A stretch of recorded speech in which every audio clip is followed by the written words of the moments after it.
ગુજરાતમાં કાયદો અને વ્યવસ્થાની સુરક્ષા માટે છેલ્લા 72 કલાકથી ચાલી રહેલા ઓપરેશન ડેલ્ટા હન્ટ અંતર્ગત પોલીસે 6200થી વધુ મોબાઈલ નંબર ટ્રેસ કરીને રાજ્યના વિવિધ ભાગોમાંથી 362 ગેરકાયદેસર બાંગ્લાદેશીઓને ઝડપી લીધા છે, જ્યારે અન્ય 780 શંકાસ્પદોની દસ્તાવેજી ચકાસણી ચાલુ છે। નાયબ મુખ્યમંત્રી હર્ષ સંઘવીએ ઐતિહાસિક સફળતાની જાહેરાત કરતા કડક ચેતવણી આપી છે કે પોલીસ વેરિફિકેશન કે માન્ય ડોક્યુમેન્ટ વિના આવા તત્વોને આશરો આપનાર અથવા નોકરી પર રાખનાર માલિકો સામે પણ કડક કાનૂની પગલાં લેવાશે। અમદાવાદ, સુરત, વડોદરા અને ભરૂચ જેવા શહેરો ઉપરાંત અંતરિયાળ વિસ્તારોમાં પણ તપાસ તેજ કરાઈ છે।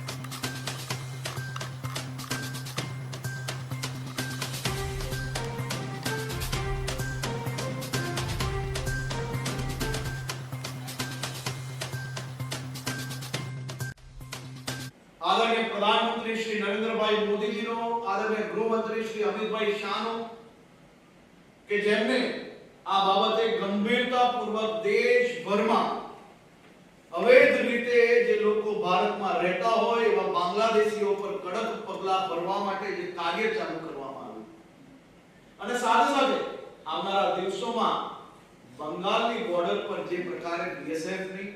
फेंसिंग ने काम चालू करवा माटे बंगालनी नवी भारतीय जनता पार्टी की सरकार द्वारा जे जग्या आपवामां आवी छे तेने जोईने हूँ 100% मानु छुं के आवनारा वर्षोमां आवा बांग्लादेशीओ जे अंदर घुसवामां सफलता प्राप्त થઈ હશે તેને ભવિષ્યની અંદર ફરી આ રીતે ભારતમાં ઘુસવાનો ક્યારે બી મોકો નહીં મળશે તેવું બી હું 100% માનું છું। એક બાંગ્લાદેશીઓને ગુજરાતના ખૂણે ખૂણેથી શોધીને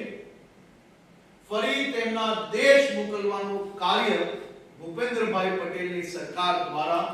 ગુજરાત પોલીસ આ કામગીરી આગળ વધારી રહી છે। આદરણીય પ્રધાનમંત્રી શ્રી નરેન્દ્રભાઈ મોદી જી નો, આદરણીય ગૃહમંત્રી શ્રી અમિતભાઈ શાહ નો